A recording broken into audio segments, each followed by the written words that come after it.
Hello everyone, how's it going? Welcome to the stream where it's going to be very apocalypse themed, purely because I read The Road recently, and I am going to make it everyone's problem and my entire personality from now on. Oh god, my camera's broken again.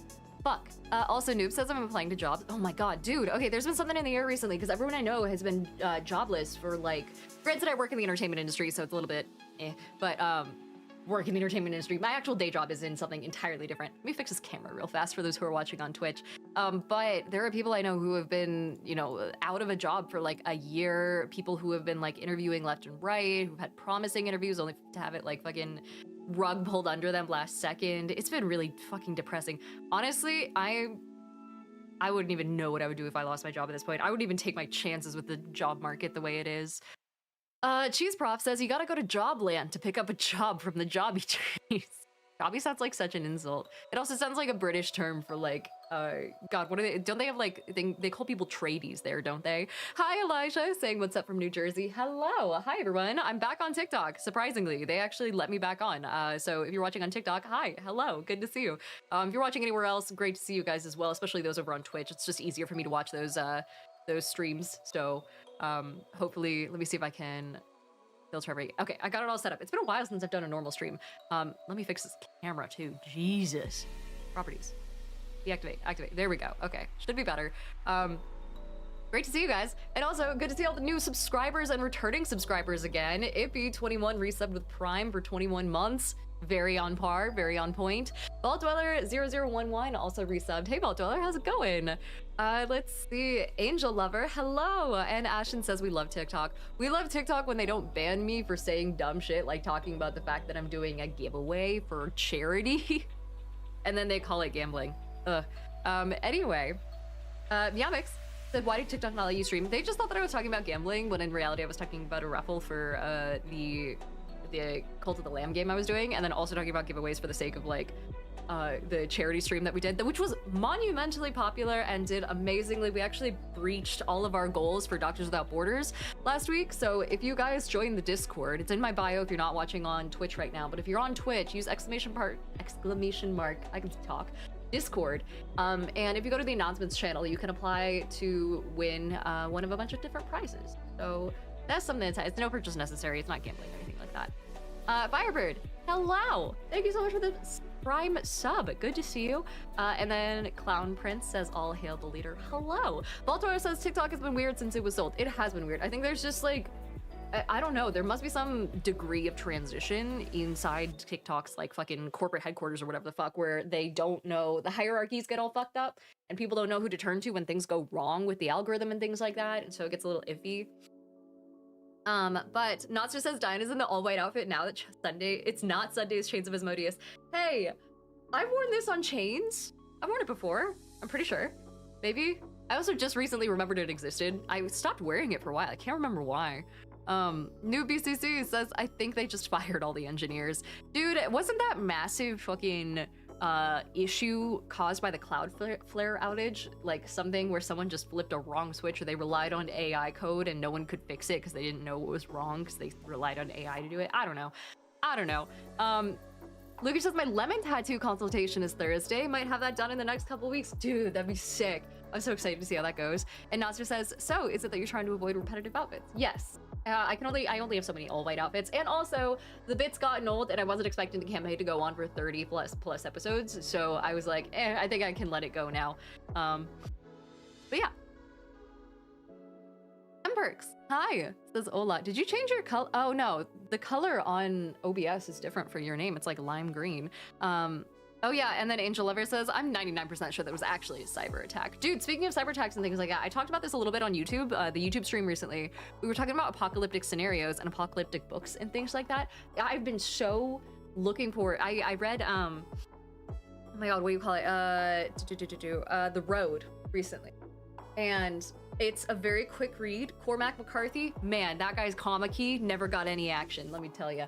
But it's a quick read if you kind of like ramble over the stuff where he's just rambling, which again is part of his MO. He's a writer, he's an artist, he can write however he wants to, and I get that that's part of it. Hi Micah, how's it going? And then Novice says, my name is Jarek. I'm going from a novice to professional dungeon master in 365 days. Honestly, I believe in you. You'll need less than that. You'll be doing great. Oh yeah, Raz the Beard says, I Am Legend is a classic post-apocalyptic book. Easy to read and famously way better than the movie. Okay, I just saw a video about this today. Oh man, okay. I Am Legend. I don't know if you guys have seen the Will Smith movie. I'm assuming you have. I saw it like 20 times in Spanish once when I was down in Mexico because they didn't have any other CDs. It was Will Smith and it's his dog and it's like oh my God, we're tramping through the wilderness and we're trying to survive this onslaught of, you know, functionally zombies, but with more powers and more strength and things like that. Apparently people watched that movie and didn't realize that they were supposed to be vampires. But yeah, the monsters, as written in the book, are vampires. And they are like quite literally in the book, they're cognizant, they can speak. They actually try and lure the main character out of his house day after day by like standing out in his yard and yelling at him and being like, hey, come outside and fight me in person. The women of the vampires try and like seduce him and things like that. Yeah, sorry, we're talking about I Am Legend here. For those who just joined. Also, hello to SD Man. Thank you so much for the sub. Saying my 2-month-old subscribed. He wins youngest sub. Fuck yeah. I mean, hell yeah. I mean, heck yeah. You go, 2-month-old. You should take your parents' credit card more often. But so they try and like lure the main character outside. The main character is quite literally just like stuck in his house every single night. He actually gets so annoyed by how much they're yelling at him to come outside that he like has to soundproof his entire house. Because as far as he's concerned, he's the last man on Earth. And honestly, the yells of the women outside are getting kind of tempting. And so he puts up mattresses, he like blocks out the sound, and he spends the nights basically drinking himself half to death. He doesn't even have a dog in the book. He has a little bit of a dog. It doesn't last long. But he tries to tame like some local random wildlife. Carvel Snarky, hi, welcome in. Thank you so much for the sub. We're talking about I Am Legend and how bullshit the movie was compared to the book. Because in the book, eventually, a like female vampire like basically tricks him. So the survivor, I believe that's in the movie, that's a vampire. That's one of them. And he like, she's stronger than the rest. She's not resistant to garlic and to crosses and all that sort of stuff. Crucifixes, rather. She actually can walk up and he believes that she's another survivor, but she's like, don't test my blood, don't test my blood. And he's like, well, I have to. And she resisted for so long, he just kind of gives in over time. Eventually, she like tricks him into... Fuck, I think she like hits him over the head with something. She like goes into his house, lives there for a couple days, and then knocks his fucking lights out, and then signals the rest of the vampires to come get him. And then the rest of the vampires hold him on trial because for all these years where he thought he was the last person on Earth, he's been going around while the vampires are asleep during the day and fucking like staking them in the heart and killing them. And so the vampires have formed this whole society and they're like, hey, we're the new like form of human. We're taking over the world. You're the last person alive. As far as we're concerned, you're a mass murderer though, and you're killing us for no reason. Also in the book, there are only vampires because of fucking, this is the craziest thing. It's psychosomatic.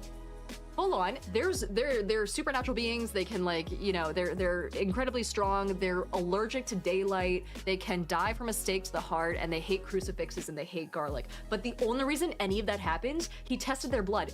Nothing actually reacts to crucifixes or garlic in the book. He's like, why the fuck do these guys hate it so much? Purely because of superstition.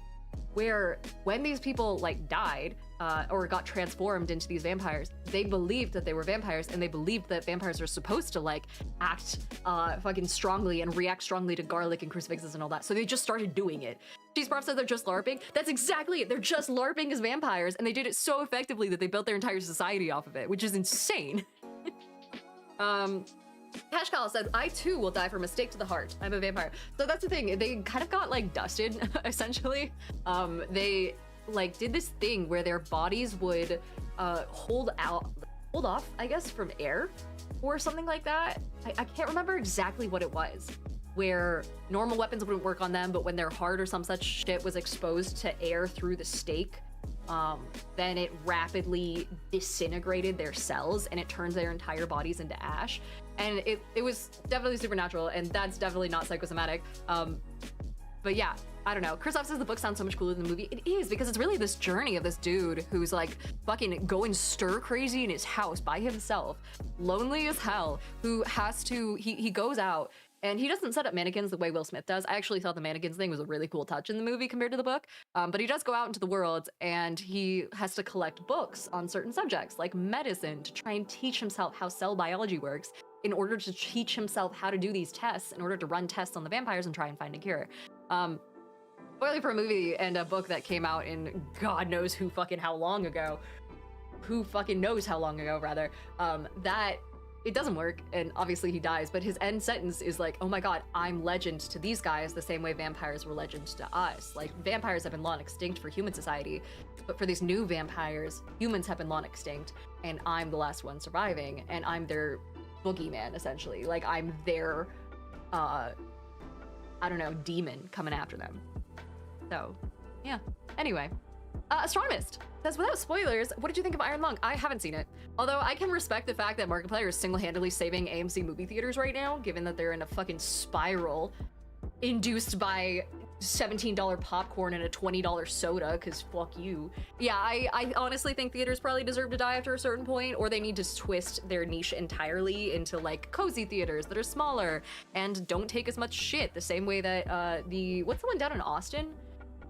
That theater that it's like they yell at you for using your phone, whatever that is, they need to start doing stuff like that where it's like somewhat unique and not crazy expensive, where they serve food and things like that. Like, I love my local theater at McMinimans because they'll full on bring you burgers and the best fucking tots known to man, chat. Oh my god, they're so good.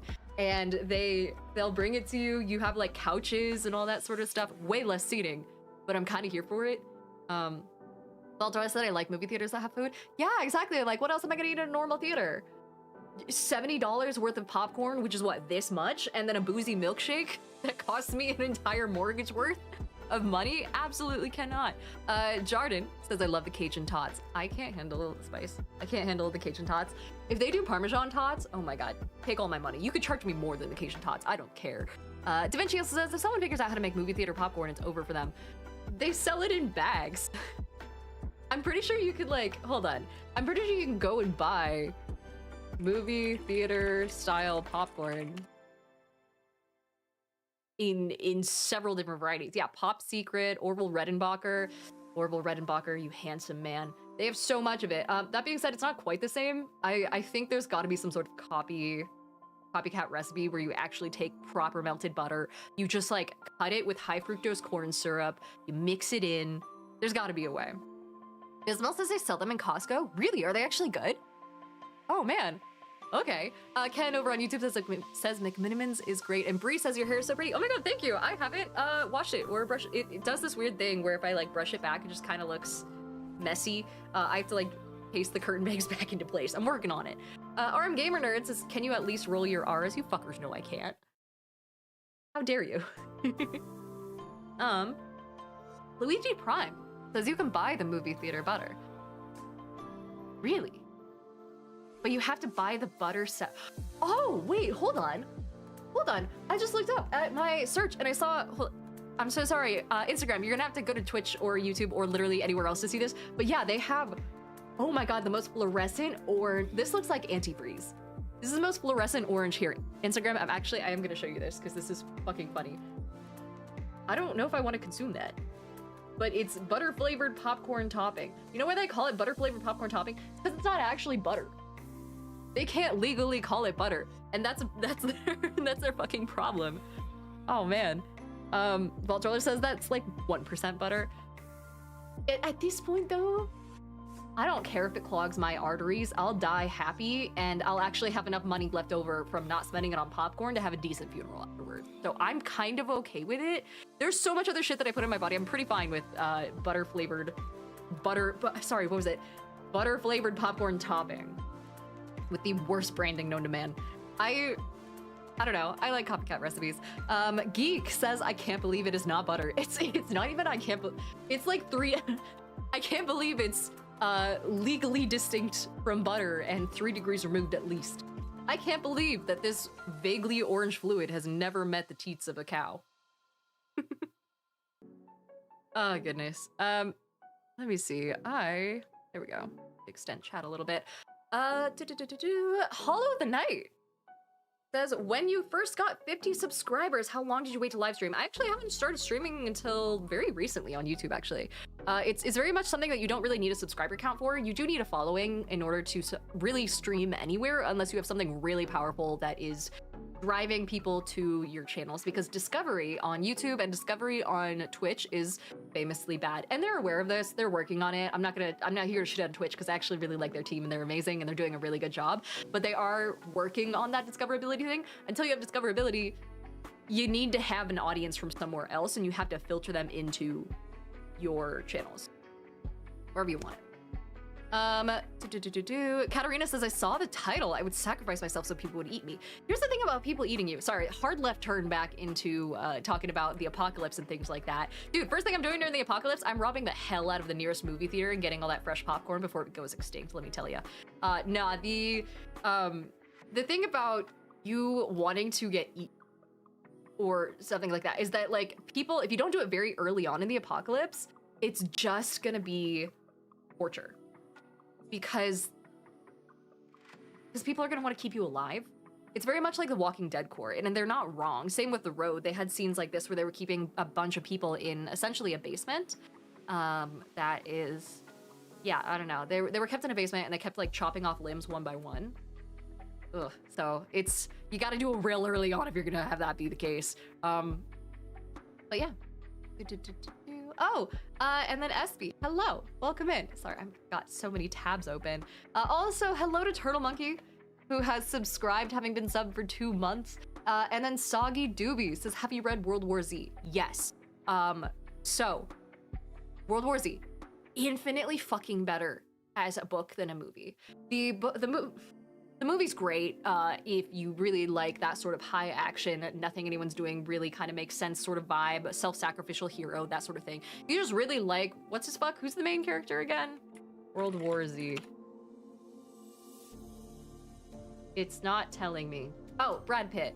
If you really like Brad Pitt, it's fine, I guess, but it's not a comparison to the book. They shouldn't have named it after the book. They shouldn't have like had it inspired by the novel. The real way that the novel works is it's not following one person as they're trying to survive the zombie apocalypse, and it's not like a tale of, oh my god, we have to find supplies, we have to find weapons, we have to get through these hot zones. Instead, the book is about a journalist who travels the world in the wake of the zombie apocalypse and basically investigates people and their roles in how humanity responded in different cultures, in all this sort of stuff. He briefly talks about like a tribe down in the Amazon that was never touched by the apocalypse, but then he talks about how like Antarctic researchers, or there's this dude living down in Antarctica who sold like a fake cure to it, became rich, and like basically fucked off to the South Hemisphere, the South Pole. And then, yeah, I don't know. It's so much better as a book, and it's such a masterclass in world building. As Z-Man says, World War Z audiobook is fucking fantastic. Mark Hamill is one of the roles in it. Oh my god, yeah, so it's 100%. Like, the entire book is just, every chapter is a new interview with someone else. And it's so good. It's so good. They even talk about some people who have been, oh my god. They even talk about people who essentially have this response to the zombies where they want to be a zombie, where they start like moving around, shambling everywhere. They start like chasing after people, and you can't, they dirty themselves up. They stop taking care of themselves to the point that you actually like cannot tell if they're a zombie or a human, because they're just like, something breaks in them and they start to pretend they're zombies. You can't tell that they're zombies versus human because they won't snap out of it. There's no amount of psychological like help that you can get them. They've tried capturing them and bringing them in for therapy or whatever their equivalent of therapy is. It doesn't work. They still think they're zombies. And after a certain point, the military is just kind of like, hey, we might just have to kill these guys as well because we can't tell the difference and they're destroying shit the same way. I think the only way to tell was like to check for a heartbeat or something like that. I can't quite remember. So yeah, Bauer says like Reavers from Firefly. I'm unfamiliar with Firefly, actually. And Jeremy, also known as Internet Dad over on TikTok, says Hollywood needs to stop using names for clout. Literally some of the best things are inspired by. Yeah, honestly, like I feel like it makes sense for certain stories, right? Like if you're gonna do a Backrooms movie, you gotta name it The Backrooms. If you're gonna do a movie based off of, oh my god, what's that new book? Oh, it's newish. It's like about a little girl who sees an other mother. It's like a horror book. Who the other mother like pokes out of closets and wanders around the house. And it's supposed to be like one of the scariest books that Book Talk recommends, for whatever that's worth. but they're making a movie based off of that. Not Coraline, but I know it sounds a lot like Coraline. Anyway, yeah, no, they really do need to stop doing that. Let's see. Oh, SC Man says, yeah, he was the soldier role, talking about all the big battles. Oh my god, yeah, they had a lot of people talking about specifically like the types of ammunition they would have to use against zombies and how everything they knew about war was changed because in the past, you could shoot someone literally anywhere, neck down, and wait for them to bleed out and be fine. You could use chemical weapons, anything like that. But when it came to this, you had to conserve ammunition and just like go wave after wave of fire and then fall back and reload and then fire and fall back and reload and then have people like moving in waves and taking single shot after single shot, or just like using gravity and dropping a bunch of shit on people from above. There was like a huge, oh my god, a huge like resource issue. They talked about all the realism of it, and that's what I really like, and that's why I like The Road, is because they spend so much time talking about like the day-to-day shit that they would have to do to survive. In The Road, the guy actually, the main character, the man who's never named, he does this thing where he takes his pistol and he only has one shot left, but he basically like takes a little chunks of wood and whittles them down to be bullet size. He has a revolver and he whittles them down to be bullet size and then sticks them in as perfect fits in the chambers. And so that way and he paints them black and stuff like that. So up close, it still looks like that he still has like 6 rounds or more in order to scare people, because only having one bullet, people were going to take their chances. So that sort of stuff is really cool. The fact that he like, oh my god, the guy like DIY'd so much shit in that book. I haven't read the movie or seen the movie yet, but I don't know. I like it a lot. Let's see. Soggy Dooby. That's my favorite part of that book, is when they describe them shooting to the beat of Metallica. Yeah, oh my god, they start putting on like heavy metal music and like rock music in order to motivate the people to shoot like and stay motivated and all that sort of stuff. Jake says, please read Chronicles of the One. It's a modern post-apocalyptic meets fairy smut. I'm never a big fan of fairy smut vibes, to be honest. I find it just kind of cheesy. Why not just have normal smut? What are we shying away from that we need to hide it behind 2 pairs of glistening wings and then potentially 2 pairs of glistening other things, you know? Infernal, hello, says, hi, I see at the top cat supplies. Can you introduce the cat? I can't yet. I've genuinely this was something that I was thinking about doing, of just looking up for adoptable cats, Oregon, because everything in Oregon is a wait list.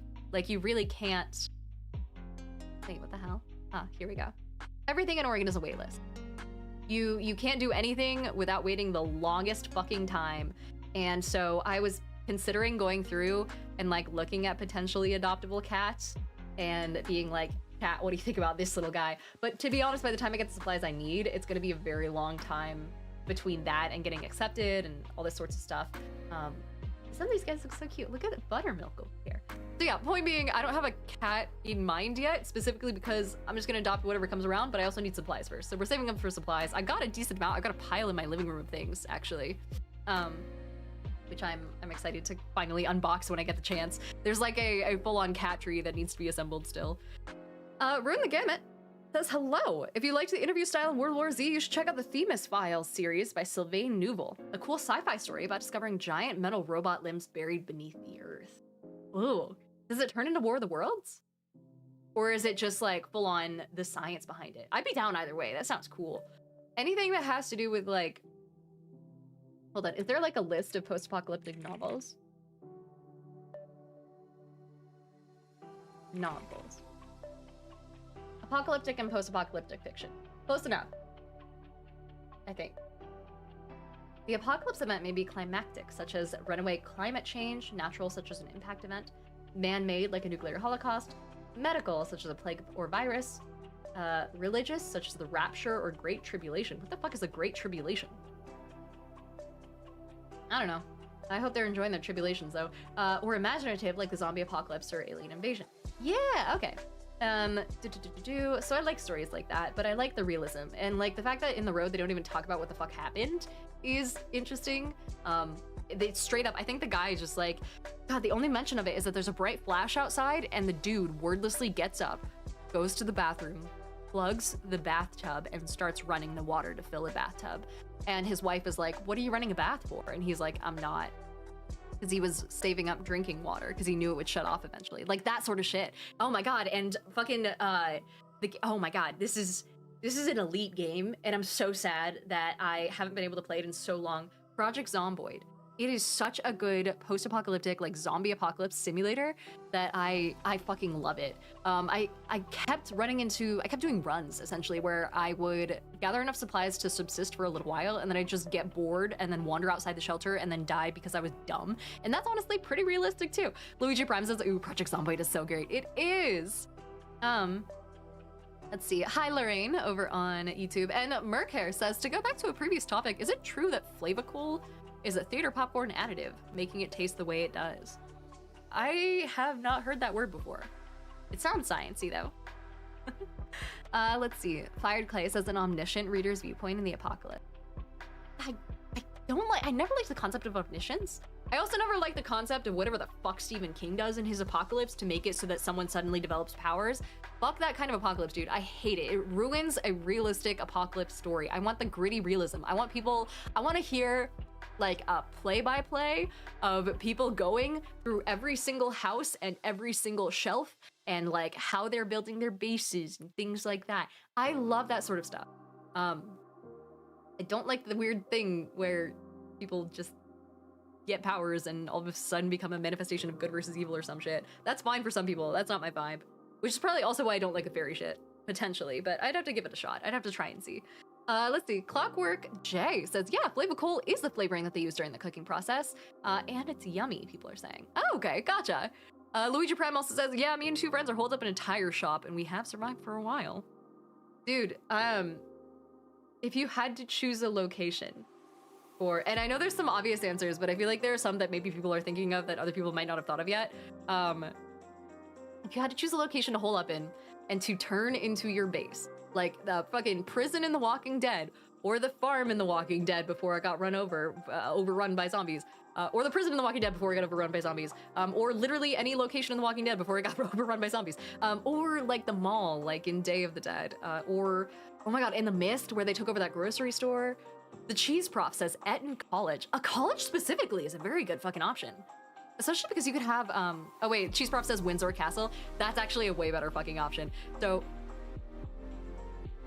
Jesus, child screaming outside.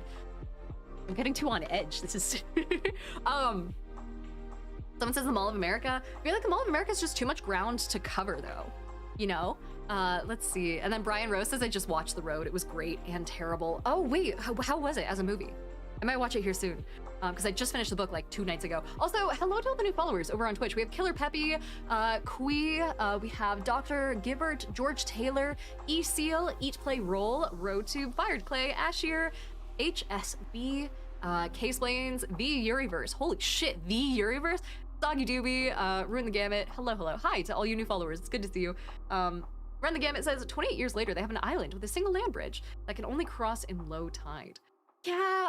It kind of depends. The thing about the islands, though, is like it's not ultimately that fortified if something gets in. It's very hard to build safeguards unless you have several layers of wall, which I'm not saying they couldn't do, but at the same time, if you're on an island, inherently you have a lot of issues. And this is something that comes down to biology, right? You have a limited pool of biodiversity that you can work with. Islands are actually used as like examples of how things began to can either get wiped out incredibly quickly by, for example, if one loose cat fucking runs around on the island, all of a sudden you don't have rats and a food system collapses, you know? I don't know, where islands are a little bit sketchy, and it's cool in theory. And it's safe in theory. But I think also it depends on if the zombies can just like wash up on shore too, you know? Let's see. Oh, Angel Lover says like a repurposed cruise ship. That's a good one. That's a solid one. I'm a little worried about how non-functional cruise ships are though. It's like the same thing as hotels where it's just a lot of space devoted to people sleeping in their sleeping quarters. But like, what about resources, you know? Luigi Prime says the mall in Day of the Dead. Yeah, a mall is like kind of what I'm leaning towards as well. Not so big as the Mall of America. Auntie Caleb says a prison could be pretty good for defense. Oh, it definitely would be. A prison would be amazing. And I guarantee that they have so many security measures in place. They probably have like backup generators. The only thing that I can think of that would be potentially better is maybe a college, only because the college would have so much education already, and it would have resources for all sorts of different departments. If you needed to, you know, patch someone up, they have a hospital on campus. If you needed to like learn a thing or two about medicine in order to do some serious work, they have textbooks fucking everywhere. All that sort of stuff I think would be really cool. But yeah. Yeah, Bloomda. That's even if they got literally whisked away by the water and then tossed there, you do have zombies all of a sudden. Yeah, that was a thing in God, Plague Inc. Back when that game was fun to play before we actually had a plague during the COVID era. I played that in high school. It's a fantastic mobile game. I remember when it was free. I don't know if it's free anymore, but one of the things that you could do is you could play a zombie variant of the game where instead of trying to cure a global pandemic, you were the cause of it, and the global pandemic was zombies. And there was this upgrade that you could buy. Your goal was to like take over the entire world, right? And there was this upgrade that you could buy where your zombies would become extra bloated as a result of like a chemical reaction that occurred if you were a bacteria-based, you know, plague. And they would you know, as a consequence of that, they would float. And when they floated, you could fucking reach Greenland, you know? And all those other like islands, the Caribbean and all that sort of stuff, way more easily. Even if people had closed their borders entirely and weren't letting infected people through, they could just float onto shore and cause a problem. Osmotic Ferocity, welcome in. Same with Dark Surge, good to see you. Oh my god, there's also some hydrates that I never took, whoopsies.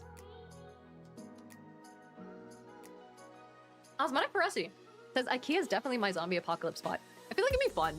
I feel like it'd be good for your sanity and for your mental health to hole up in an IKEA, but I also feel like, I don't know, again, it's just like, can't really do much with it. It's fortified insofar as like any other warehouse would also be fortified to the same degree, and it would have a lot of hiding spots and a lot of furniture, and you would have plenty of blankets and things like that, but like the fucking, I mean, I guess they do have a decent amount of food too. I don't know, I'd have to think about that. It's not a bad option. But I feel like if you're gonna do that, you may as well just hole up in a hotel. You know, and a hotel, again, it's a lot of room dedicated to just people sleeping. It's a lot of room dedicated to just like nothing. And it's gonna be really hard to convert that into like a livable situation, you know? Archangel, hello. And then Lino says, man, Plague Inc. really did teach us all that no, we absolutely wouldn't stay the fuck inside. Yeah, God, tell me about it. But Gustavo, hello, thank you so much for the sub with Prime over on Twitch. It's good to see you again. Saying, in an apocalypse, I just stay locked inside my house because houses around here are really well protected. So that's going back to what someone was saying about castles. That was something that they brought up in World War Z, where people were like looking at the European castles, like the old school ones, you know, the proper medieval ones, and using those as secure outposts. And they were like fucking the most secure places on planet Earth. I think that's a great concept. I went to a couple castles in Switzerland. They're just kind of stone. You'd have to do a lot of work on them, but like the proper castles that are not decorative, back in the day that people had refurbished and turned into like, I don't know, museums or whatever, still gonna be pretty fucking solid. Angel Lover says, I'm gonna build a secret room in a library. Nobody will come to read books. Here's the thing, I was thinking if I heard that like a meteor hit the opposite side of the planet, there was a dust cloud coming to choke out all of our plants and all that sort of stuff. If I heard that was happening, first thing I'd do is run to the library or to a bookstore and grab whatever books I can on survival is the thing. Like amateur medicine, how to make like a basic water filter, how to do typical survival stuff. I actually was thinking last night, I was like, fuck, should I just buy a bunch of survival books and keep them in my car? I already have a bunch of camping gear in there because Oregonian, but I feel like books would be like the first thing that people would go for, right? Run the Gambit says, oh man, good point. No way a zombie is getting through the portcullis. Also, House Duggan, thanks so much for the song. It's good to see you. And then Soggy Doopy says, smort. Let's see. Yeah, Galaxy Fox says, yeah, I'm from Europe. We have plenty of old school castles here. Some are even still furnished. Yeah, I feel like it'd be cold if anything, but at the same time, like, I don't know, the ones that have been turned into tourist destinations but that haven't had their original stones, like, if anything, just fixed up. I don't know, I think it's cool. Neat Advisor says, hey, I just want to say thank you for a video you made a while back about using Magic the Gathering art to inspire D&D. Oh my gosh, thank you so much. I'm so glad you like it. Holy shit. But yeah, no, that's awesome. I'm glad that you like that video. I honestly didn't realize how much of a hard turn I'd take into Magic the Gathering, like as a content creator as well, and talking about, like, I have so many cards here just sitting off to the side. Do you guys want to see my favorite ever lands? It's the Innistrad land. They're like the black and white ones with sometimes like colored borders. And yeah, they're super cool. Let me see if I can find a swamp, because the swamps are honestly really fucking solid. But they're so pretty. So amazingly pretty. Anyway, Lena says, I don't know, every time it snows here, everyone rushes out to buy toilet roll. It's weird. Yeah, I don't really... That was the dumbest thing ever, honestly. I think it was just a consequence of, like, people hearing somewhere that we would run out of toilet paper, and then, like, that turning into some sort of panic. Oh man, I don't think I have the cool... Oh, I don't have the cool swamps in here. That's okay, I can look it up in a sec. I have this one. I have a Phyrexian Plains, which is always fun. Let's see. Oh yeah, Angel Lover says Magic is so fun. I'm literally swapping cards in my deck right now while watching. Yeah, so I'm going out this weekend for a camping trip with friends. It's not really camping. It's like we rented a cabin out by a mountain around the Pacific Northwest, and a bunch of Pacific Northwest content creators are gonna get together. We're not gonna make content. We're just gonna like play games, including Magic and board games and like TTRPGs, things like that. And so I'm refining my Magic cards. I'm honestly, it's driving distance. I'm probably just gonna bring all my bulk anyway and refine it on the go as well, because I suck at Magic. That should be fun. Copastatic77, welcome in, and MPerk suggested a poll saying, what is the best zombie apocalypse snack food? Beef jerky, Twinkies, snowballs, or pretzels? Oh, it would kind of have to be beef jerky, right? I don't know. Because the thing is, if you think about the activities that you're taking on day to day, right? Obviously, fats are going to be good for you.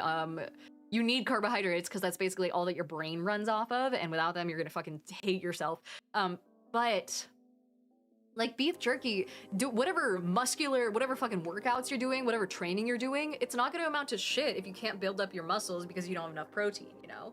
So like that's gonna cause a problem.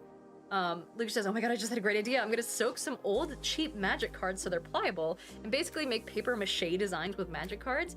I've seen it before. So the Wizards headquarters has a chandelier where the chandelier cover is made of a bunch of Magic cards, like kind of like attached together. I guess everyone and their mother who owns a fucking motorcycle is passing outside today while I'm streaming.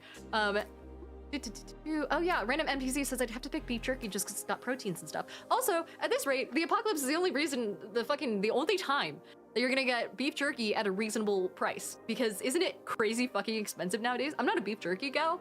I get a craving for it like once in a blue moon where I'll eat. I want to have like the fucking, like the medieval experience of just biting into a hunk of meat and then like and then just chewing for like 3 hours. God, now I want beef jerky. Fuck. It's like $16 a pack though. I don't know. Let's see. Nostra says, have you added any new combos to your elf deck? Did you build your own commander deck yet? I did. I built my own commander deck a couple times now. I built a Vren, the Relentless deck. I upgraded the precon that DBCU gave me, the squirrel one, to a Chatterfang precon. I've been excited. I also have an Ulek precon that I've massively upgraded with some cards that someone didn't want, including an etched Kozilek, which is insane, and I definitely can't play it without making everyone hate me. But my Lathril deck, my elf deck, has gotten, I haven't added any combos yet. I'm really like narrowing it down to commander-based stuff before I start focusing on combos. So that's kind of my next step in my Magic the Gathering journey, where I look up what combos are cool and then learn how to work around them. Because as of right now, I'm just learning how to build a deck in general and making it work, and learning like fucking how many lands to have in a deck. So and learning to keep it really tight in with the commander's theme. So like obviously elves is the theme and all that sort of stuff. So that's the next step. Because you said all these deck themes just sounding like just a bunch of little guys. They really are just all kindred decks, to be honest. Whoopsies. Space Duck says, have you gotten much into Daggerheart? Yes, so I'm actually doing a charity game for the Frontline Aid Minnesota, I'm pretty sure. Or Frontline Aid Rescue, I forget the I know it's Frontline Aid something. For over on, I believe, Talking XP's channel at an undetermined point in the future. In Daggerheart, and then I've also done, I'm doing a Daggerheart, like, not an actual play, a full campaign here soon, which is set in space. I've done a couple one-shots here and there. You should be able to find them in my link tree, I believe. Gustavo says, I love full art lands. My goal this year is to have a deck with only them. Dude, wait. Like 99 lands and a commander? Or like, just like all the lands are full art lands? I'm assuming you mean the latter. I'm dumb. I don't know. Let's see. Yeah, so Mercare says, wouldn't the attempt at survival by occupation of any building be for not without people? Oh, be for not without people. In the same vein, wouldn't people, and in essence cooperation, be one of the critical issues in survival? Yes, absolutely. I'm honestly, given the rate that society's fucking falling apart, relying on people as is, I don't think that it's gonna work out well, and I think it has to rely on mostly family-style communes, essentially, and kind of focusing on family structure, because I can't imagine you being able to trust anyone else, you know? Calamar says the secret layer Innistrad lands are nice. The cycle of 10 two-color lands. Desolate Lighthouse is one of the black and white non-basic. Dude, okay, if we're talking lands, hold on. This is, go to Scryfall. One of my favorites is definitely like the Duskmourn lands. That, Dusk. And, let's do type land. So they're so cool because they all have this like broken, these shattered windows, kind of like looking all fucked up. The ones on Lakeside Shack are all upside down. The ones in Murky Sewer have a bunch of ghosts leading out of them. The art for these is so cool. I don't know, I really liked Duskmourn as a concept. I really hope they do more stuff like this going forward in the future because I love the vibe. I like how horrifying it is. There was this card called Say Its Name, I believe, where if you fucking cast it 3 times, you summon a fucking giant monster called Altanac, I believe, which is like a Bloody Mary reference. And that's just so cool. I really like that sort of stuff. I don't know. And Jiro, thank you so much for gifting a sub to the community. Oh, and Bubble Bath wants me to hydrate. I could do that. But Lena says, I never got into Magic, but the idea of an only lands deck just sounds hilarious. So it is possible. I think it's like you could do 99 lands and then, oh God, I don't know. There's like one commander. There's a Tifa deck that fucking Smoking Glue Guns, Whitney, ran against me the other night. It was insane. It was a landfall deck, and her commander got like +2/+0, something like that, every single time that it fucking land entered that turn. And there were so many fucking forests in that goddamn deck. It was impossible to fight against. Gustavo says, but just to be clear, I meant only lands would be full art. Yeah, I getcha. Okay. Oh, Tensor says the original Innistrad has a similar vibe too. Really? Wait, hold on. Set. INN, I think is Innistrad. Yeah, the original, this Innistrad. And then this is Scryfall, by the way. This is a site that I use. Sorry, Instagram. Scryfall is the site that I use to be able to keep an eye, like basically look at all of the art for different types of sets and Magic cards from basically forever ago. Leading up to the present, and it's super cool. You can search by set, you can search by type. So if I search type land right now, I should be able to get all of the lands, and then look at, how do I find a full art? I guess I could just go to the fucking island and then view all prints, and let's do all prints, unique art, yeah, that works. Damn. Oh my God, these secret layers are so fucking pretty. What the fuck is this? Oh, it won't tell me. By Kellogg's Loops? Kellogg's Loops. Basic lands by the same artist. Oh, they only did islands. Okay, damn, I was kind of hoping for like a full set of this style of like everything. This would be so cool. Also, hi Party Caboose, welcome in. How you doing? And Nonster says 371 minutes later. Marathon says Tifa's kill on site. Yeah, oh my God, fucking hate. I didn't realize. And she doesn't like stay fucking dead because she's such a cheap commander. It's impossible to deal with. Oh my God. But let's see. What was what were we talking about before that? We were talking about the apocalypse in general, I suppose. I don't know. Do you guys? I know that they're doing a secret layer for Lorwyn here soon, and they're like, for some reason, reasonably priced as opposed to what it used to be. I think. I guess. I don't 100% know. Novark says, "Stay out of my algorithm." I'm sorry. Let's see. Oh yeah, and Galaxy Fox says, "As a newbie myself, I found out that making something you yourself enjoy is important. Yes, your players should have fun, but a GM should never forget that they are playing too. Yeah, exactly. It's honestly like, also, if it stops being fun for fucking GMs, then it's just not fun for anyone because no one gets to play, you know? Tensor says, oh no, she's found out how to sort by land on Scryfall. There goes her free time. I know, they're so pretty. Here's the thing, I also don't usually buy cards for their art. It's pretty rare. I buy it because I buy commanders and then I build decks around them if I feel like I'm confident that I have enough in both to do it without buying a whole bunch of extra stuff. So I don't spend that much money on singles. It's really just like, I don't know, I don't buy Secret Layers, but my god, I wish I had the fucking capital to, because it's so cool. Let's see, Secret Layer 2144. Oh god, how do I look? Secret Layer drop. Oh, this just shows all of them, which is still cool. Oh yeah, so it has the names as well. But this is them in order. Oh my god, the Soul Ring. The Soul Ring is so fucking cute. Sagi says they just did Fallout again. I'm excited for my cards. Yeah, so they did a new power armor, which is just a variant of the old power armor. Maximus, this fucking wedding dress is so cute too. I kind of like it. I never really got super into the Fallout series because I wanted to be able to get into the games first and know the lore. And I don't have time for that. So I just, by proxy, never really watched the, never watched the show either. Like the fact that Mothman was in here, I didn't realize that that was a Fallout thing. I just thought that it was like, I don't know, I just thought that it was like some sort of cryptid drop or something like that. Anyway, they have a bunch of them. They have a Monster Hunter one that I fully fucking forgot about. Oh my god, I don't think anyone I know talked about it that much, but they're just so cool because the monster designs are sick. Personally, I was a really big fan of, those are the Avatar ones. I didn't really care about those as much. Really liked, well, I guess like the Latin Celebration one. Jesus Christ, I forgot about the fucking Verby ones. Ugh. Let's see. Oh yeah, Dalmish says the Urza Saga Island 335 is the best one. Urza Saga. I don't think I've seen it. I don't know, I just like the ones that are by like certain artists, you know? Like this fucking Demonic Tutor. This is the female gaze.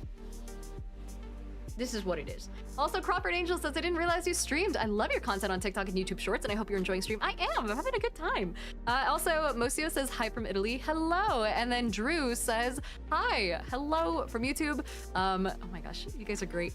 Let's see. Firebird says, I got into Magic briefly because they made a Doctor Who set. I currently have a deck built specifically to win via Gallifrey stands. I got it off once, and then no one will let me do it again. I'm not a super big Magic the Gathering fan though, so it's just a shelf trophy now. Dude, so I have a friend, Alex, who actually talked about in my short form today. I played against him like once or twice. He has some crazy decks that are so unsuspecting, but automatically he could win within like 2 turns if he gets the right cards.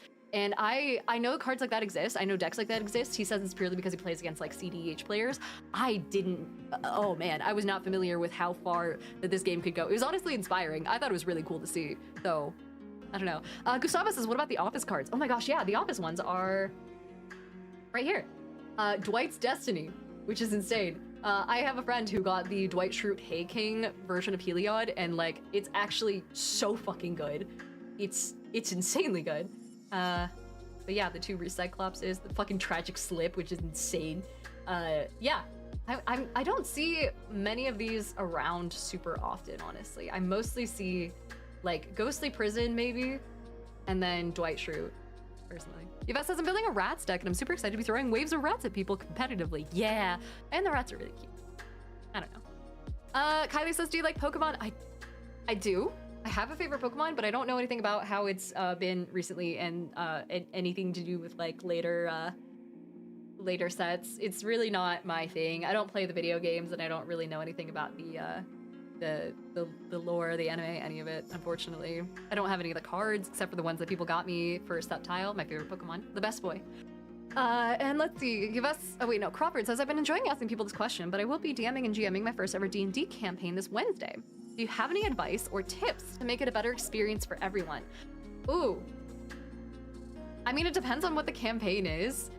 A lot of my advice really does depend on the tone of the campaign and what tools you're using. Definitely don't skimp on music, I will say that much. It gets really easy to zone out and completely get fucking like tossed out of the game mentally if there's not music in the background, so make sure there's music would be my big one.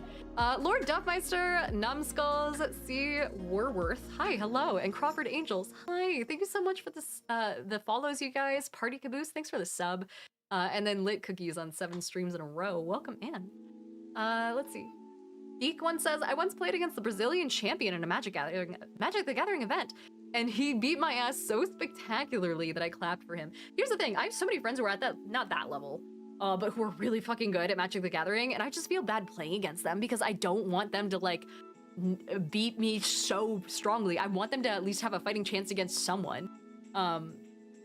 I don't know, like, I feel like I'm in a completely different tier and it's just like boring for them, if that makes sense. Let's see, Crawford Angels, thank you so much for the 5 gifted subs. Saying epic, thank you so much. Yeah, best of luck. And then Osmotic Ferocity says, also, Fallout 76 is big on cryptids, but that game isn't canon. It's in its own timeline. Really? Wait, that actually helps a lot. That's really good to know because I definitely would have just played it anyway.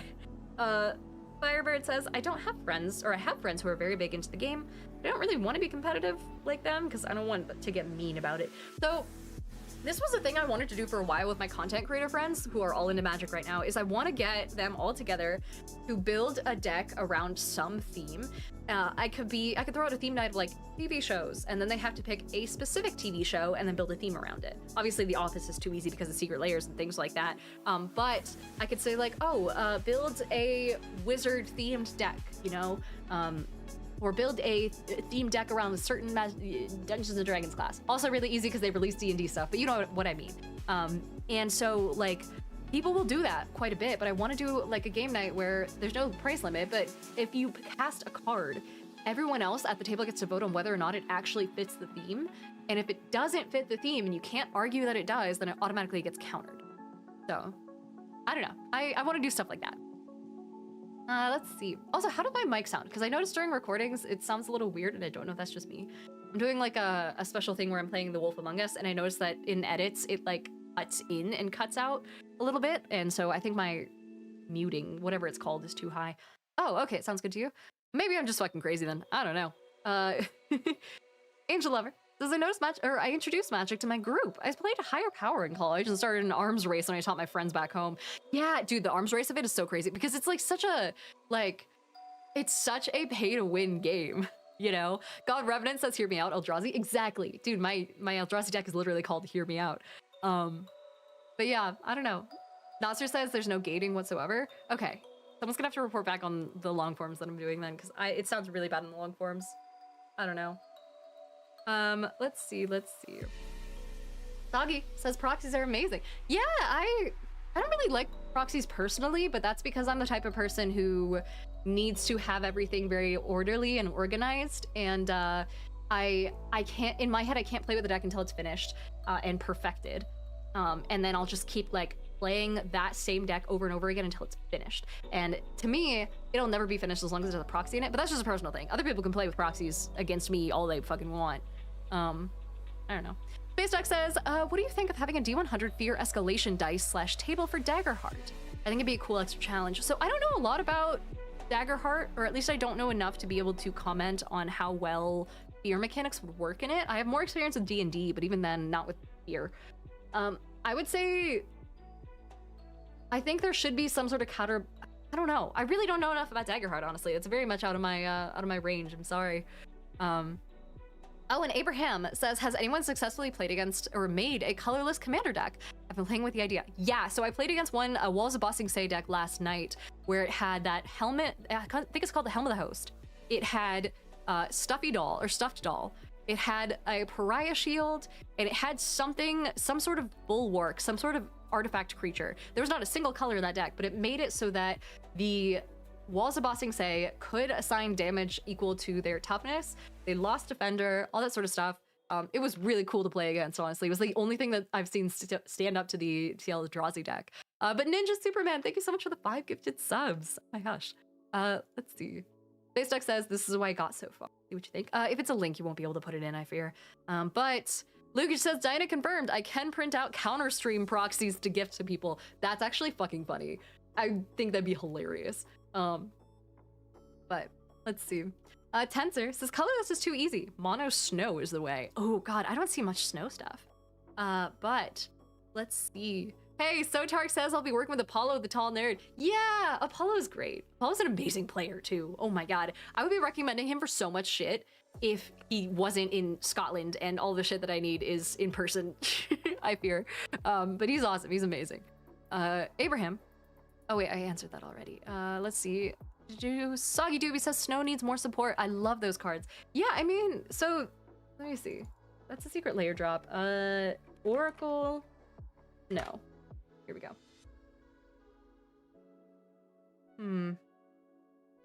Yeah, I feel like this would have to be kind of on theme. Where it's like snow-covered lands and snowlands, whatever the new term is like everyone has to build with them or else it just kind of feels weird. You know, same with like poison and toxic counters and things like that.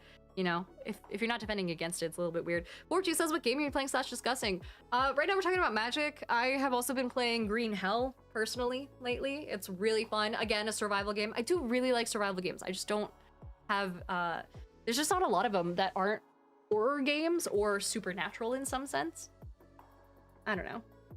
Lucas says I'll actually bring a few hundred Counter-Stream proxies to Gen Con to hang out. I'll probably be helping run the Magic stuff again this year. Don't hand them out in front of the Magic people or else they might get mad at me, is my only thing. But yeah, that's funny. That's really funny. I'm trying to get I emailed Gen Con earlier today to be like, hey, what do I have to do to get a signing booth and signing slot?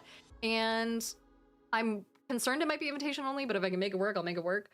Try and do some sort of signing. I'll actually bring something for people to sign this time because whoopsies. Didn't do that last time in Australia and I feel bad. Angel Lover says I have one deck for each 3-color combo. Bellathar is my Abzan big booty commander. Oh, and hey, Overthinker. Welcome in, saying I'm lucky. The Magic community is strong in Portland. Oh, and Perk says the forest. Yeah, so Green Hell is what I'm playing, and it's functionally the forest, but without all the spooky, scary guys. And instead, it's just normal ass humans. And you do get to like build basically tree houses and shit like that. There's a jaguar that's been kicking my ass. And it's a realistic enough game in that it makes it so that you don't just have to track like food intake, for example, but you have to track intake of specifically every macronutrient. So fats versus carbs versus, oh, so Tarsus is Apollo Irish. That's right, Ireland, not Scotland. I'm getting confused with fucking Hannah, who's actually from Scotland. It's not an MMO, but you can play local multiplayer. Hi, always the DMs. Welcome in. Thanks for the raid. And oh my god, Cheese Prop says, sign my child. I'll never wash them. I feel bad because I have people sign I sign people's PAX badges, and usually it holds up really well, but a couple people showed me that it actually started to wear off by the end of the day, and I was like, oh fuck, I use a Sharpie. I don't know. I'm so sorry. So whoopsies. But hi, always the DMs. We're talking about Green Hell, the video game, but we're also talking about apocalypse and survival scenarios in general. Geek says, I remember Green Hell. I don't balance my diet in real life, so I'm sure as fuck not gonna do it in a video game. Yeah, they make it kind of easy after a while. It actually gets a little too easy once you build a treehouse, and then like nothing can get to you, which I didn't realize, but I still enjoyed like the building and all that sort of aspect. So Jar says, at least he didn't say English. But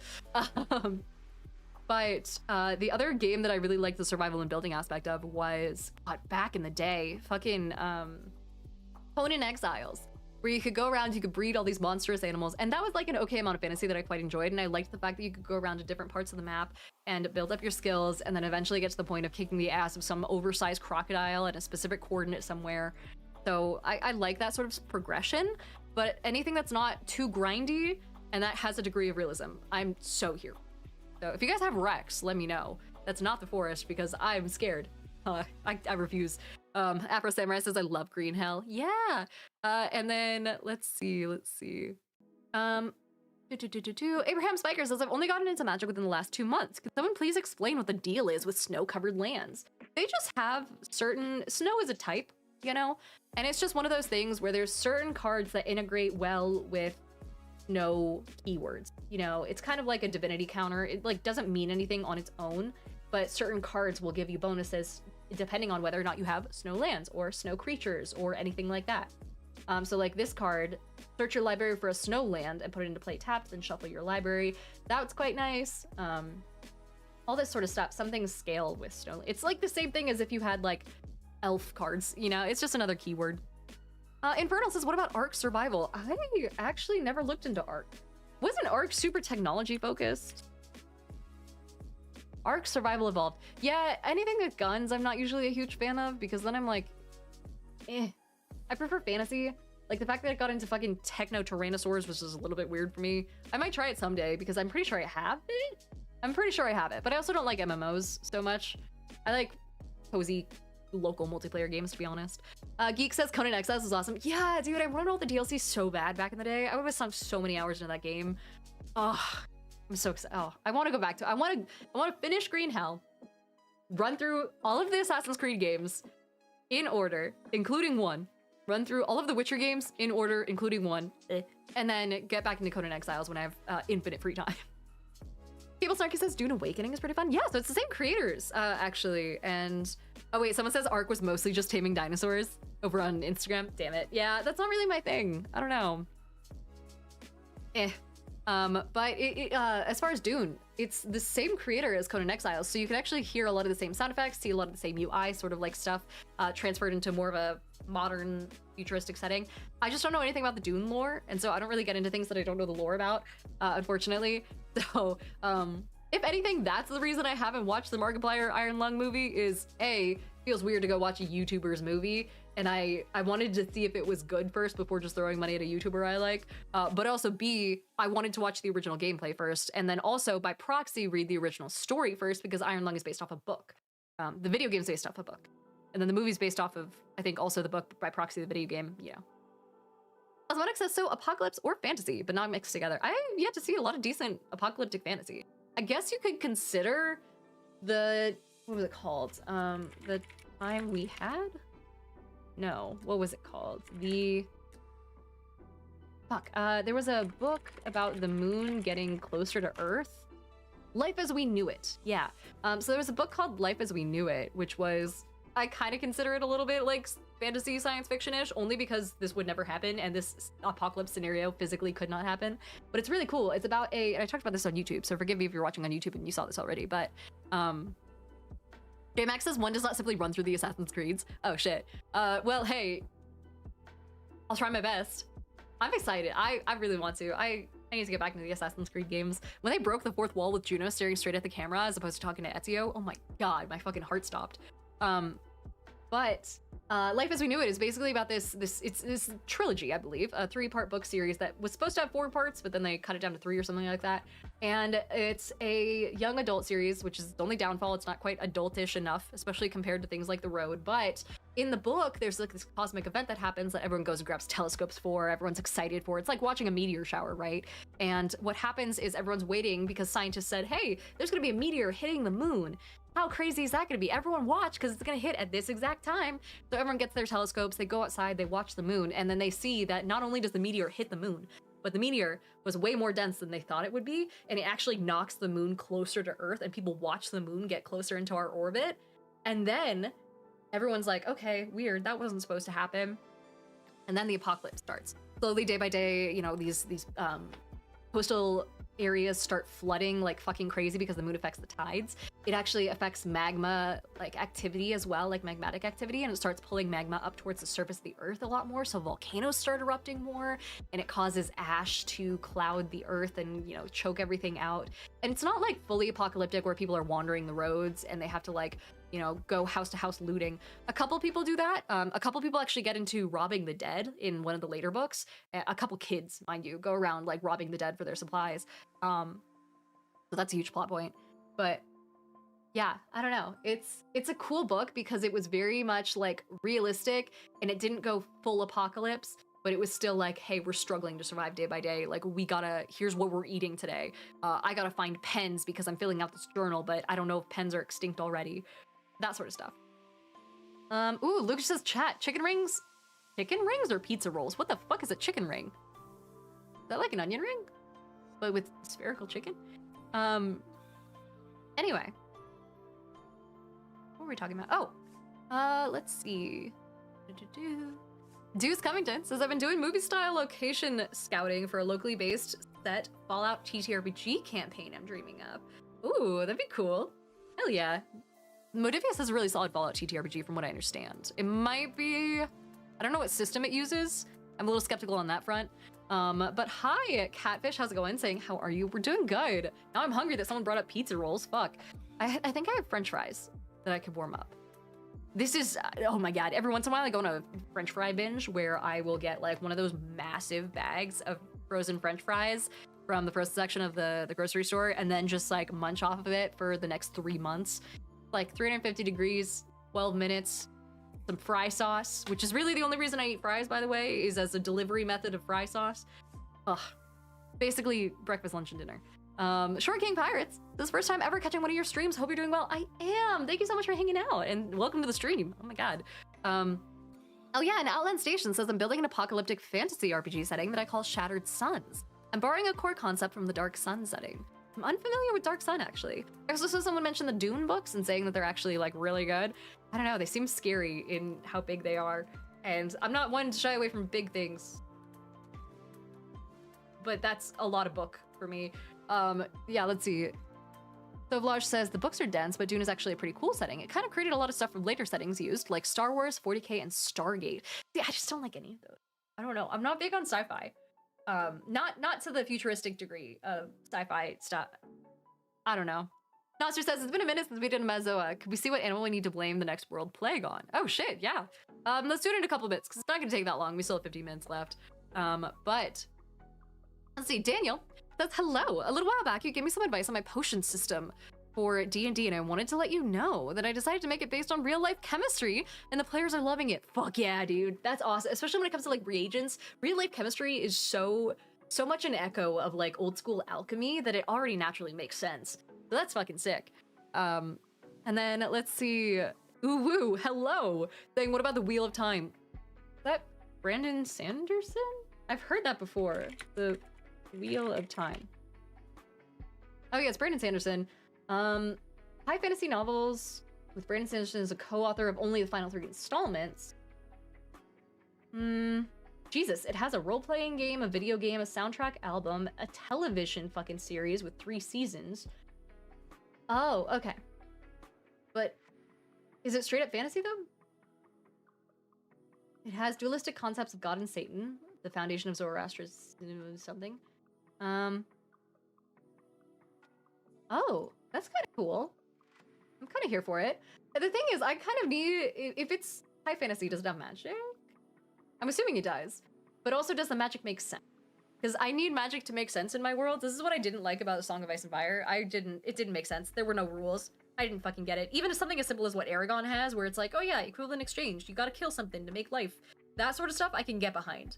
And like, I almost want to read The Magicians because I know that they got really nitty gritty with like how crunchy the magic system is and magic lore is.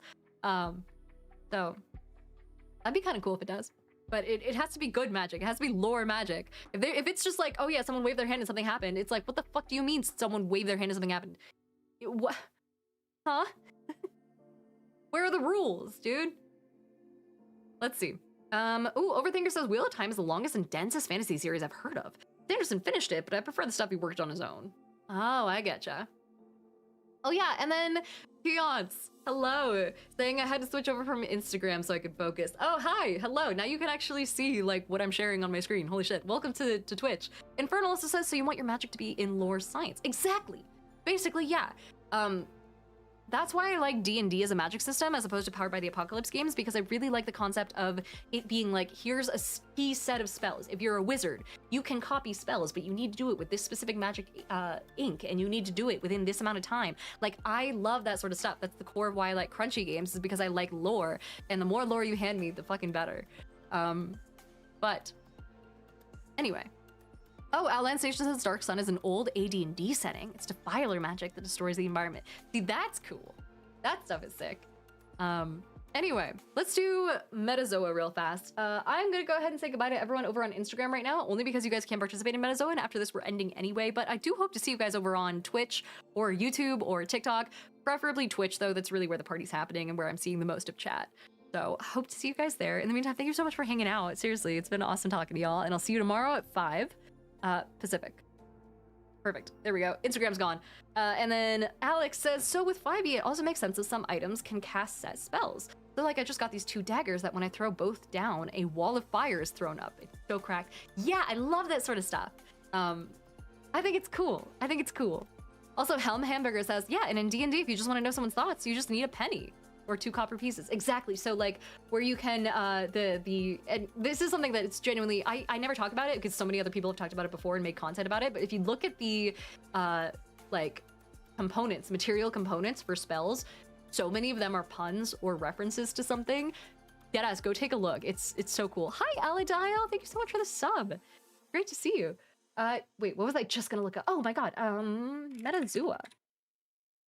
Oh, perfect. All right, guys, if you haven't played Metazua before, really simple. Basically, all I'm gonna do is I'm gonna guess an animal.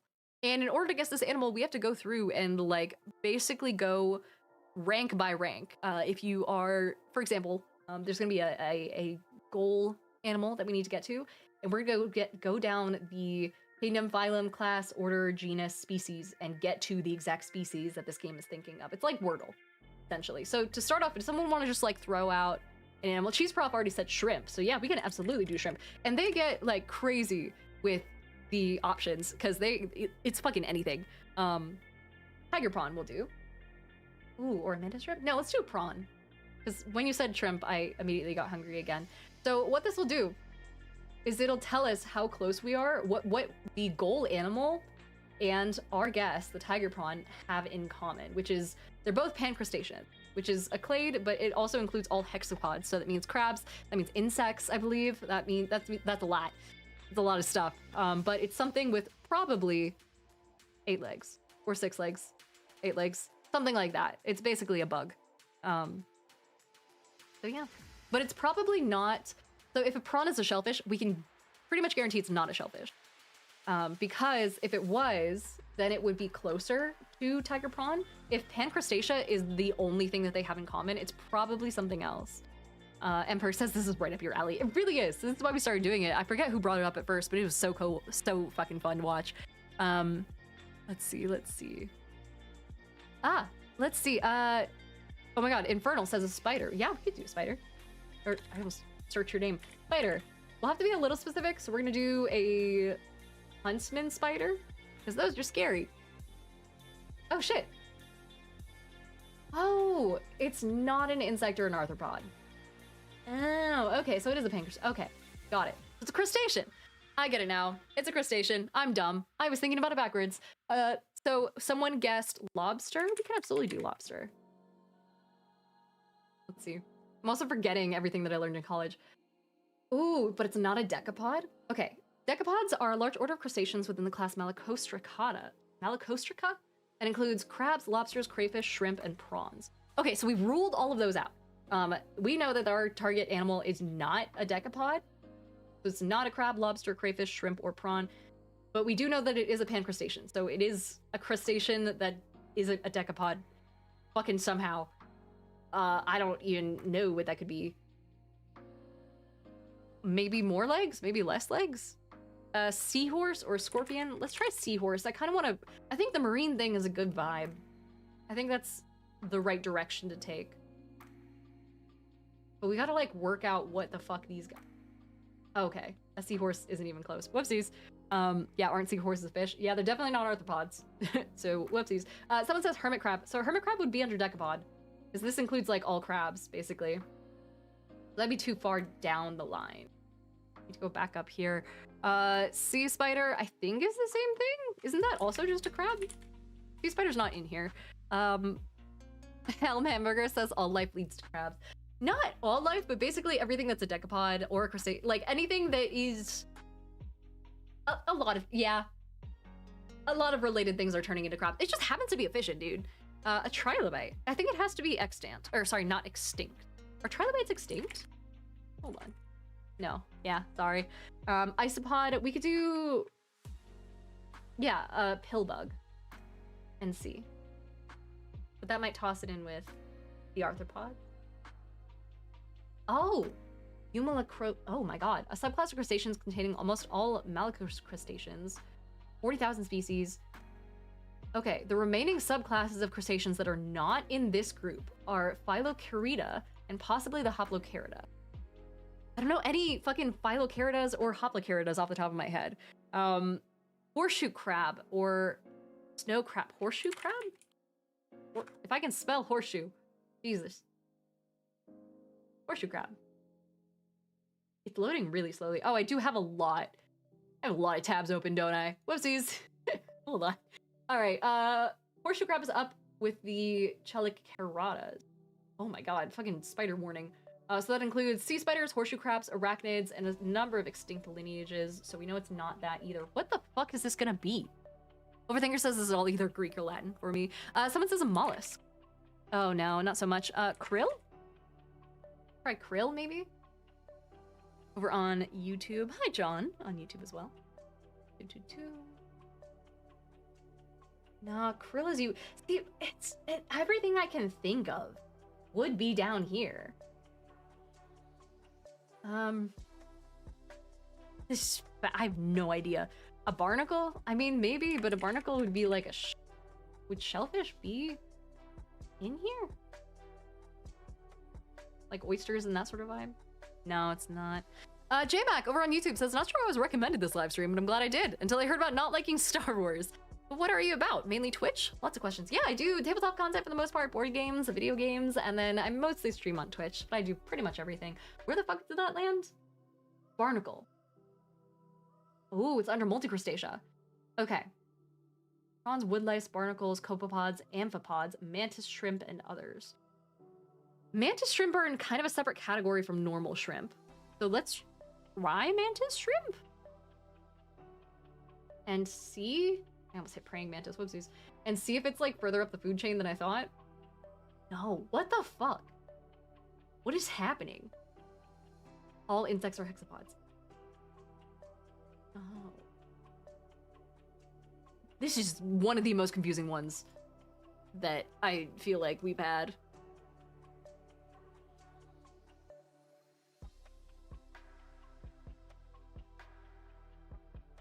Someone said scorpion. I think scorpions are Chelicerata, right? Well, they're arachnids. Let's try scorpion. Like a bark scorpion, we'll just say. For the vibe. I've never heard of this type of scorpion before in my life. Angel Lover says, I think we're in too deep. Let's do land bugs. Yeah, I guess we could try and go back to land bugs. What are we thinking? Some Kai, Sharknado, Synergy Panda, Johnny Boy, hello. Overthinker, thank you so much for the sub, by the way. And arachnid. We do have to guess a specific kind. And Overthinker says, so it's not a dinosaur? No, it has to be alive. What about a giant water bug? Is a water bug a thing? Oh shit, yeah, water bug is a thing. I've never heard of that. Let's give it a shot. Neoptera. Oh, okay, a classification group that includes most orders of the winged insects. Okay, so we're looking at winged insects. That's really good to know. Including those that can flex their wings over their abdomens. This is different from more basal orders of winged insects, which are unable to flex their wings in this way. Gotcha. Okay, so we're looking for a winged bug, essentially. Cockroach is a solid guess. Someone asked, what game is this? This is Metazoa. It's free online, really easy. Oh, okay. Not a cockroach yet. But we're down to the order, which is close. A rhino beetle? Do rhino beetles fly? Hercules beetle. Let's see. That'd be a cool one if that was the answer. That'd be sick. Oh no, but we are closer. Okay. Hometabola is what we're looking at. Also known as Endopterygota, is a superordinal clade of insects within the infraclass Neoptera that go through distinctive larval, pupal, and adult stages. Oh my god, watch it be a fucking mosquito or something. A termite. Let's try that. No, but that's a good guess. This thing looks like an oversized termite, to be honest. Someone else has said ladybug. Try that. No, moth was another guess from Yves. Oh, we're just gonna guess Atlas moth, I suppose. Yeah, Obtectomera. It's a clade of macromoths and butterflies consisting of over 100,000 species and at least 12 superfamilies. Jesus fuck. It was originally defined by a pupal stage with the 4 anterior abdominal segments fused and immobile as the sole synapomorphy. But it was later, a synapomorphy is something that everything in a group of animals has in common. So for example, a synapomorphy between us and chimpanzees is opposable thumbs. So synapomorphy is just like a fancy way of saying, here's what these all have in common. So that's how they used to define butterflies and moths in this family. Now it's revised to include a modification of the dorsal edge, back edge, of the pulvillus with a protrusion in the adult. Fucking scientists, man, they can't let anything sit. Okay, so we know it's a moth or butterfly.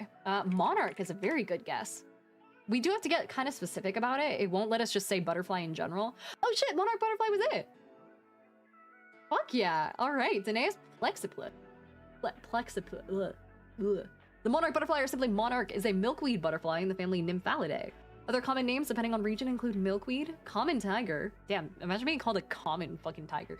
A wanderer, and a black-veined brown. The black-veined brown butterfly? Really? Science, I'm begging you to do better. All right, well, thank you guys so much. Infernal says, let's do that again. We went too deep underwater last time. I can't, I'm at the end of stream. I do appreciate you guys hanging out though, and thank you so much for joining. We are gonna be talking more tomorrow, possibly about apocalyptic shit, possibly about Green Hell, possibly about the Wolf Among Us, possibly about cats. Who knows? We'll just talk about whatever. You guys can come in and hang and drop your thoughts. And in the meantime, I'm gonna say goodbye to TikTok.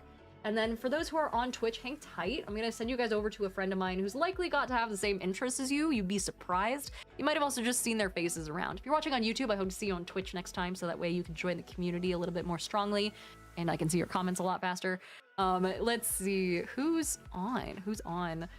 Shades is doing some stuff, but I feel like we raid Shadely quite a bit. We are also possibly able to raid into. Oh my god, there's a lot of people on. Oh, Monday Night Magic is happening. We were talking about magic. Do you guys want? Okay, I'll leave it up to you guys. Do you guys want to do Magic the Gathering, or? Oh wait, hold on. There's a charity stream going on. Never mind. Fuck all that. We're gonna go right into a friend who's doing a TTRPG campaign, who is raising money for basically like an immigrant justice charity. So also, this is Sean. He's a TTRPG journalist. This dude actually got into the fucking, like, oh my god, he got into the most exclusive event that I know of at Gen Con, and I was so fucking jealous. He actually got to see like the pre-2024 release like books and their like media party. It was so cool. He's also just a really nice guy. So I'm gonna send you guys over to him. Tell him I said hello, enjoy the game, and support the cause. In the meantime, I will see you guys again tomorrow at 5 o'clock Pacific for the continuation of the streams and for the vibes, I guess.